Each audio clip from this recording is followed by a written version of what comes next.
Hey guys, Kurt here. Before we started this episode, I wanted to correct something. I said later on in the episode that Luis is from San Diego. He was just living in San Diego at the time when I met him. So he's not a San Diego native, like I stated in the show. Thank you for tuning in to this episode of Just One Song, our first listening episode. You can check out our show on Spreaker. You can find us on Spotify. And pretty soon you'll be able to find us on Apple Music once we get all that together. In the meantime, check out all of our music, check out all of our podcasts, and listen to My Idiot Boy, finding their music on SoundCloud, Spotify, as well as Apple Music.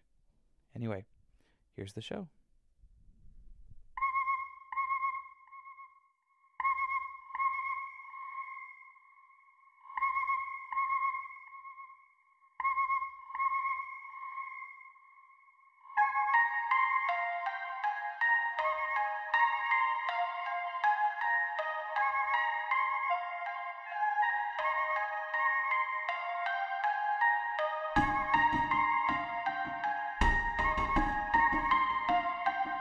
Hey everybody, this is Just One Song. My name is Kurt Bemke. With us we have Adam Orozco, our co-producer, and Leandro Barrientos, our director of marketing. I need a new name. That's a boring, that's such a stale. What do you want? We're just friends. I'm just my homie. These are my buddies. That lives in another state.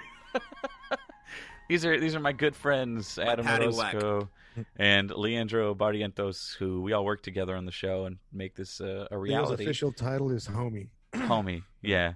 I'm his knick-knack to his paddywhack. Which dog is going to get that bone? Give a dog a boner. Not very hard to get the red rocket going. This, folks, if you haven't realized, this is a little bit more off the cusp. Are we editing this stuff out? I'll edit some of this, but we'll see. Leave give a dog a boner. Well, let me get to what this episode's about. I'm going to make a point to say give a dog a boner every 5 minutes, just so you can't edit it out. It'll be unusable. Then you'll have to find a new director of marketing. All right, it'll just be my homie in chief. Ooh. Is that better? Do you want that? That's great. You're like, can we just stop making stuff white and official? Too bad. Well, anyway, so this is an episode of our season of listening. It's not a season where we write music, but rather we listen to music that fans and listeners submit to us, and we'll live react to the song. We'll air the song, and you can submit a song through our mailing list, which we'll get out to you guys. And if we like the song, if we agree on it, we'll have a listen and we'll critique it, and we're going to keep it constructive and useful. And we really hope you guys feel comfortable submitting your music to us. And for whatever our opinion is worth, we're just excited to be involved with the creative process with other people. So for this episode, we are featuring a song by the artist My Idiot Boy. And the song is called The Night Before. Now, the artist, his real name is Luis Frost. And he's down, from what I understand, he's down in San Diego. So he's a SoCal native. He's a friend of my older sister's, and he reached out to my sister, who then reached out to me and asked he was interested in the show. And I took a listen to his music, and I drive for a living a couple days a week, and I just put on his playlist. I put on all his music, and it's all instrumental, but it's really interesting to me, and I really kind of zoned out, and I was really digging his music, and so he asked if we could listen to this one the night before. So, Kurt, you might need to specify that he drives for a living. He's an amateur NASCAR driver. Me? So he has to listen to something to keep his head in the race. Yeah, that's what I do. Thank you for making my job cooler than it actually is. I'm just kidding. What you do drive is you drive the ladies crazy. Right? Ooh. Hey. That is true. My wife specifically. Yeah, that's a dad joke or whatever. That's edited out. Dad jokes stay in. All right, we'll keep it in. So anyway, I thought all three of us could listen to the song, and then we can live react to it. I'm going to play it, and let's just see how it goes. So when you guys are ready, I'm going to push play. All right. And the song is titled The song is titled "The Night Before" by the artist My Idiot Boy. My Idiot Boy. Okay, Night 3, Before. 2, 1, play.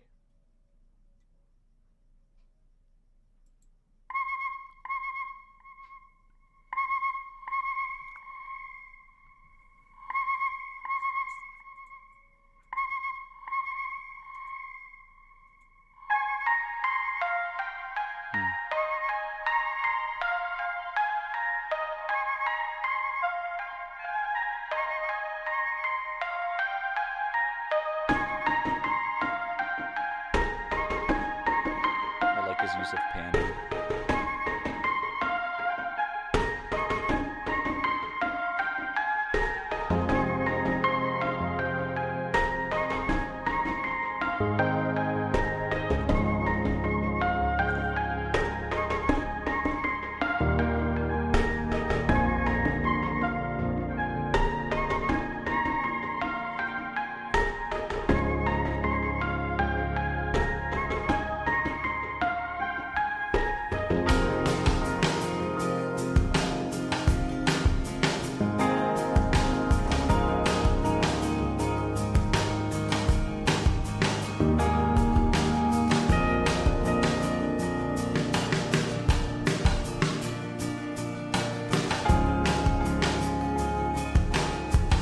I love the rhythm of the drums.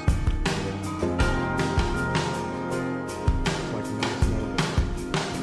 As they sort of move between the beats.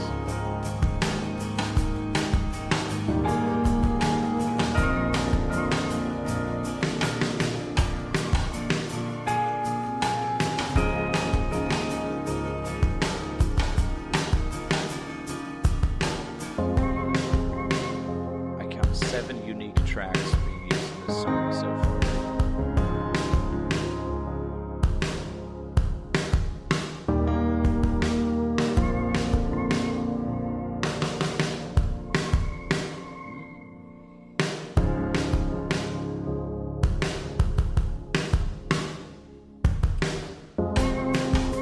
That recurring little theme. Yeah. It's like, did you hear a bird the night before? I like how he puts it in the foreground and then sometimes it goes in the background. Yeah, he puts in the reverb instead of the actual sound itself. That's really clever.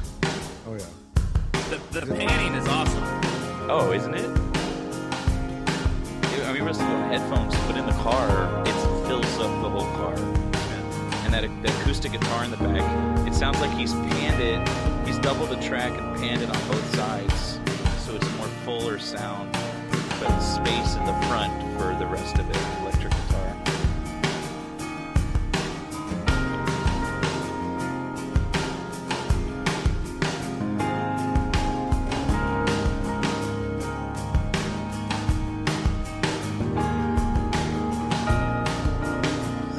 The way the piano complements the electric guitar is really good too.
All right.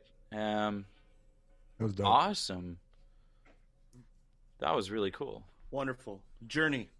There was the three artists that I were it was comparable to, like the sonic landscape that the night before kind of existed. I thought of Tycho, Mm, Yeah. Album Leaf.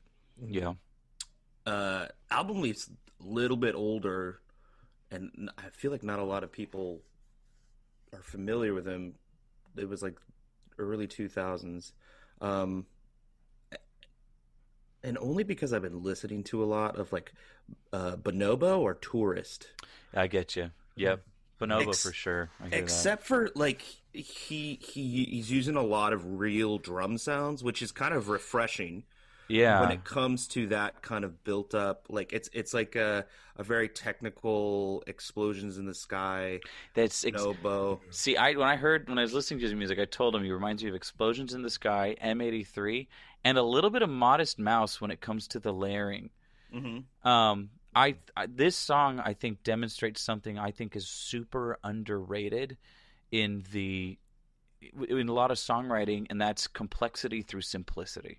Yeah, less is Nothing more. in here was overly complicated. I do this thing where I try to count as many unique tracks as I can. I think I counted 10 at the most, not including layers and effects. I mean, just unique instruments being used.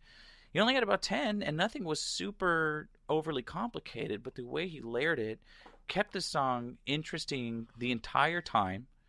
Yeah.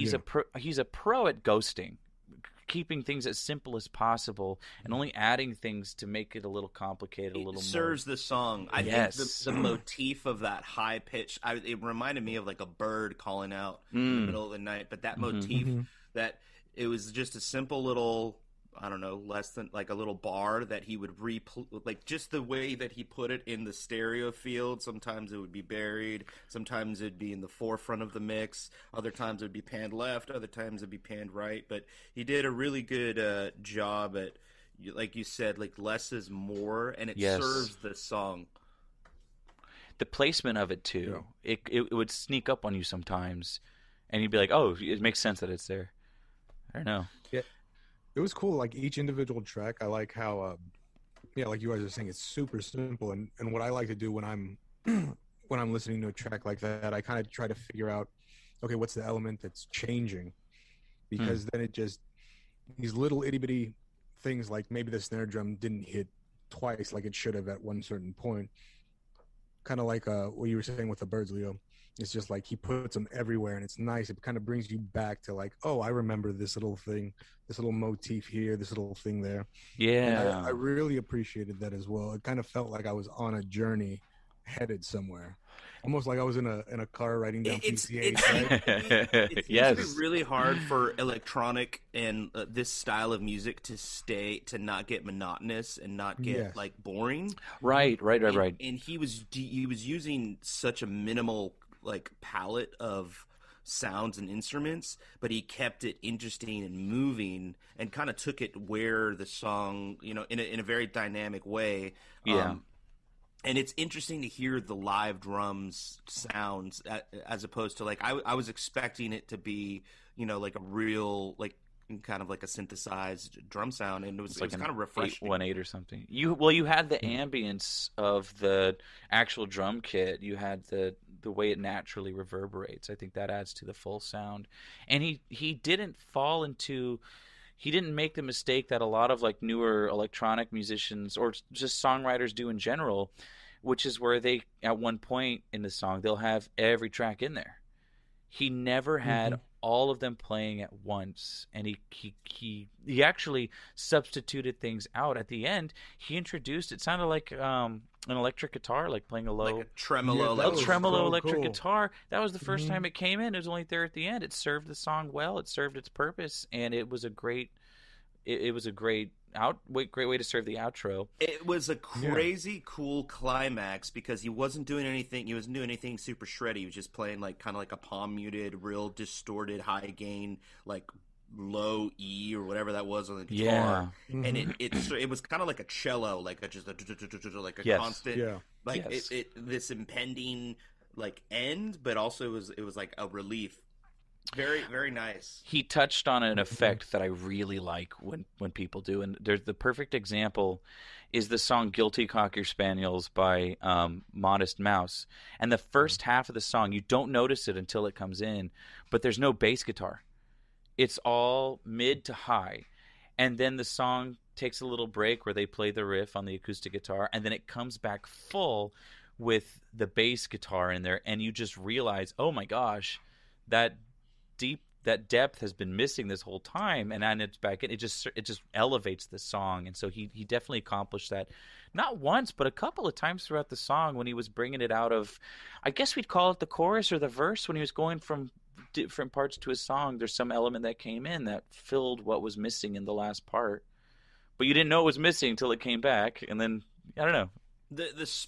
Being sparse with the way that you like writing a song traditionally, with the acoustic guitar, like a singer-songwriter style, when you put the whole band element into it and the whole production to it, like using things sparingly and being sparse and letting things breathe and have their own space. It's like what you were mentioning with that Modest Mouse song. You don't notice that it's not there until it is there. Yes.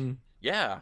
You're absolutely right too. It's creating space. We tend to forget that sometimes when you're writing, because we like complexity. Another song I noticed, I don't mean to list off all these songs, but this is the other day it blew my mind. It's a song by this band called Mr. Wives. It's called Coloring Outside the Lines, right?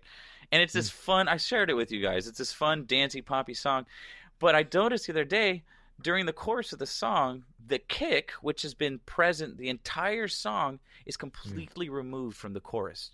It is all gone. There's no kick. And I'm like, you feel the space that's created. And so being able to be aware of the space that you're making and to take full advantage of it is a really skill of an accomplished musician, I think. Yeah, the dynamic aspect of it, I think that's it can be done well when you are able to play, like the Pixies called it, loud, soft, loud, like, or soft, soft, loud, like play. Yeah. That's what they like coined the term for like, dynamicism. But when it's done right, it psychologically, it does something to your ear and then to your brain where you kind of get drawn into this. And with that motif that was repeated, like that kind of like bird call kind of thing. Yeah. You don't realize it's not there until it comes back. With the same thing with the bass. Yes. Like, oh shit. And the thing too is, I don't know if you guys noticed, but this is a 6-minute song. Like, right. Yeah. It's funny because when a song is usually over 3 minutes, you listen to it and you start to get bored with it. And I didn't feel that at any point during this song, because it was so sparse, and you get a little bit of, get a little bit of this and then you take it away, and a little bit of this and take it away. Each section had its own focus, and it didn't dwell on it too long. Yeah. And he changed just a little teeny part, like even if like just enough compositionally, like the chords would go like he was. I don't know what key he was in, but if he was playing like an F, G to A minor, he instead of going to the A resolve or going back to the A minor, he would kind of throw like a curveball and go to like a flat 7 or something. Like thematically, like the night before, I would love to know like kind of where his headspace was and what the like. But also, I don't want to know that because it leaves it more up to more room for interpretation for the listener. Yeah. And I like it when creators and artists and like songwriters just be like, it's about that. Like, so Leo, what do you think it's about then? Yeah. The night before, whatever that theme was, it's haunting and it comes back as like a recollection. So whatever he's hearkening to or thinking back on, I think that is like a memory is, or even like real time. We're right now speaking as I'm speaking. I'm thinking about what I said 10 seconds ago. So that theme, that kind of like that little motif that recurred, that like high bird, like echoey thing, it was different in the stereo field every single time. So it's kind of like how you remember something from the night before. So it dealt a lot with the concept of time and thinking, the night before could have been last night. It could have been 2 months ago, but The night before something significant happened. the faultiness of our memory, right? Like our memories are not like ironclad either. So like that's why it was awesome to hear. I think that was a really cool concept to deal with like human memory and Yeah. the imperfections of it. That you heard that motif once, left pan right in your face, and then it was hard right pan in the back, super reverbed out, just to kind of like emphasize of like how faulty our memories as human beings actually are. Yeah. The emotional aspect of it too, there was just enough fondness in it to prevent it from being super melancholy. You know what I mean? With the theme and with the dun dun dun dun dun dun, like the little piano riff going on the whole time. That was definitely hearkening to a melancholy feel, almost horror movie-ish, if I can be a little bold there. But when you had the chords come in from the guitar and the piano and the strumming in the back, it brought it into a more like a happier feeling, I guess. Yeah, if he took that melody and he put it behind like a diminished and a minor chord, like it would definitely like, exist in like a Blumhouse like horror grind 'em up film for sure. Oh yeah. I kind of got the feeling of like maybe he was talking about, or maybe the song's more like a dream. And so maybe that's why like the stereo field. Well, I'm just thinking about it from like the audio perspective. Like the reason I would like put things in different places in a stereo field would to kind of throw people off a little bit.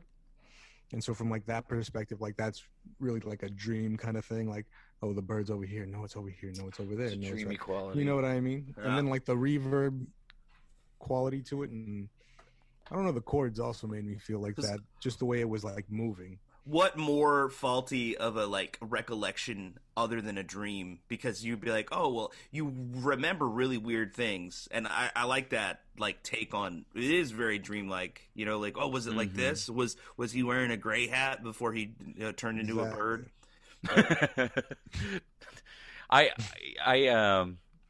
I really appreciated the song, and I appreciated that it's instrumental too. I think when a song is instrumental, it leaves it even more open to interpretation. This song was just good to listen to. It was just a really pleasant song to hear, and I mean, check out the rest of his music. It's all very similar in that feeling. He doesn't repeat anything. You're not going to hear none of his music sounds like this song again. In terms of theme, he does something different, and he's very careful. He only has a couple songs out, but you can tell he puts a lot of care and a lot of time into these compositions. And you know that I think I'm looking forward to whenever his next releases are. Whenever he's putting more music out, I'm going to keep an eye open for it.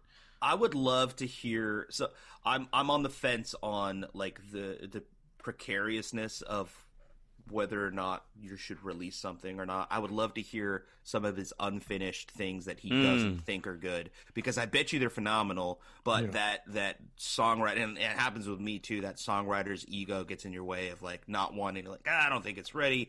I would love to hear some of his raw stuff, because like these are highly polished, really well mixed, beautiful orchestrations. I would love to hear something that's like not on that, like that doesn't exist in that realm. That's one of his compositions, because I feel like that would be like a completely different thing and really cool. I'm disappointed, to tell you the truth, that this song didn't suck, because I was super down to just shit all over this guy, but you can't, because it's just a great, it's so just good. Great art. Piece of art. Yeah, you can't be We'll our do my Simon song next Cowell time. in this episode, Leo. So I'm looking at his SoundCloud really quick, and it says the only description I get for the song is inspired by an idea in construction. So that's vague, and it is awesome. Little more guidance. It's fantastic. I love that, dude. Don't let like the audience should not dictate your like artistic vision. They can interpret it for sure, but like don't give them more than a couple like morsels of meat to figure out what you're trying to say. Like, Oh, seriously. Yeah. and like the super explicit explanations of stuff, like that's cool and it serves its purpose. But then like the really abstract, you're like, what the hell are you talking about? Construction? What?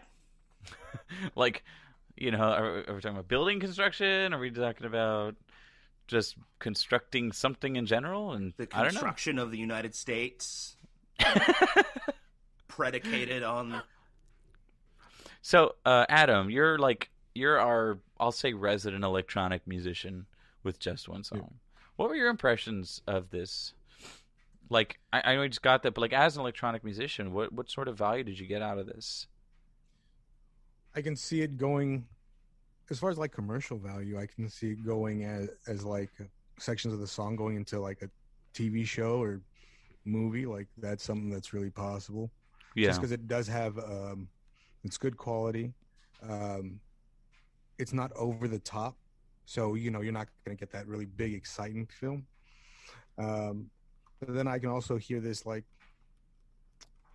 yeah, just on some really good YouTube, like 24-hour kind of radio stations, and it's Oh. just because it doesn't Chill lo-fi beats to study to. exactly like something like that, Yeah. because it has that feeling of I want to keep listening to it, but maybe just because it's not on radio, I want to listen to more of his stuff. And like if he had a playlist on YouTube, or like if he had other artists with him on YouTube, I feel like I would go and listen to more of his tracks. But because I don't have like more of that marketing stuff, Mhm. Um, Mhm. but as far as the electronic music goes, I loved it. The quality is great. I didn't ever feel bored, or I didn't ever feel like something was too repetitive or overused, which is actually something I have an issue with, because I like to hammer The every theme motif in. into the Do you ground. get it? Do you get what I'm saying? Adam Yeah. likes to hammer construction. Oh, yeah. Back to full circle. Yeah, Leo, My idiot boy. final impression from you. Do you have any what did I guess value for you? Anything like you could recommend? Any constructive criticism for this song, or in general? Honestly, like production wise, it's fantastic. And the reason why, like Adam was mentioning, the reason why it's not on, playlists, or maybe it is, but the reason why his listen count is so low on Spotify, it's honestly just like that commercial, like marketing aspect. Like he could be on a playlist with like Sigur Ross or Yeah. oh yeah, the album I can lead hear that. easily. Mhm. But that's just the saturation and name of the game of like Spotify and all the other people who may not write or compose as beautifully as my idiot boy, but have a better knack for the marketing aspect. I don't even know if you want to call it that. Like just the kind of necessary evil of the vapidness of like oh, look at my song. Right. I think it's wonderful. My impression of it is like driving. I was listening to a Sigur Rós radio, just allowing Spotify to choose what my mood was the other day, and this song could fit in that like sonic landscape in a heartbeat. Yeah. Yeah. Tycho. Yep. Same kind of deal. Like just beautifully well done. Whatever your intentions were behind it, or whatever the themes you're trying to get across. Like I don't care, because it made me feel individually like I was going on a journey. So well done. Kudos to you, to my idiot boy. I put this song on my driving playlist. I listened to it. It's a great song. And you guys can find My Idiot Boy's music. You can find him on Spotify. You can find him on Apple Music. I was listening to it on the recording on SoundCloud. He's got his stuff out there. There's think he's on Golden Farmers Them Only. Hills. Farmers Only. No, he's on Christian People Meet. Christian Mingle. Yeah. Christian Mingle. That is. There's one that was I think it was like MAGA or like Trump singles. Stop. It's Stop. fantastic. No, don't. I Bring can't that stop here. because it Don't is a real taint this thing. episode. Why not? I would love to market my music on Trump singles. All right. Well, this was an excellent episode. Thank you, My Idiot Boy, for submitting this song to us. We had a great time listening to it and reviewing it. We look forward to hearing more from you. There's gold in them hills, folks. Be sure Yeah. to seek it out. You can find it, and this is a great example of just a total pocket of gold out here. We're going to share My Idiot Boy all over our socials. Make sure to join our email list. That we'd love to hear more songs from all of you. But Yes, please. My Idiot Boy Yes. was actually pretty darn smart, wasn't he? I think so. Sure. Smart Con- at composing. Contrary to the name. Yeah. No. Total curveball. All right. Well, you can also check out the rest of our stuff. We are Just One Song Podcast, featuring myself, Kurt Bemke, Adam Orozco, Leandro Barrientos. Adam is the electronic musician going by the moniker A is for Action. Yep. And you can find Leo's music with his new band, Breezy, keeping the 90s alive up in the Pacific Northwest. Is that correct? Revivalist of the genre that's long forgotten. Neo butt rock, I like to call it. Perfect. That's a very flattering way to describe your own music. Since we're on the subject, and we got about 2 minutes left. Jason, the actor that plays Jason, you know, the Friday the 13th, Yeah. Mhm. got a band. What? Yeah. No. And I'm following him, and I would love. He's not playing the West Coast. I would love to see him in concert and smoke copious amounts of cannabis and just enjoy. We all have Everything. dreams. Oh, that looks good. I'm gonna go make some. What is that? That's a bong. No. It's some marijuana lemonade Oh, and some more marijuana lemonade. oh, nice. Yeah, that's I guess how I guess we're building up consume- some sponsorship. Let me finish this real quick. Yeah, go ahead. Sorry. So thanks for joining me, guys. We'll catch you on the next episode in our season of listening. Thank you so much. Good night. Bye.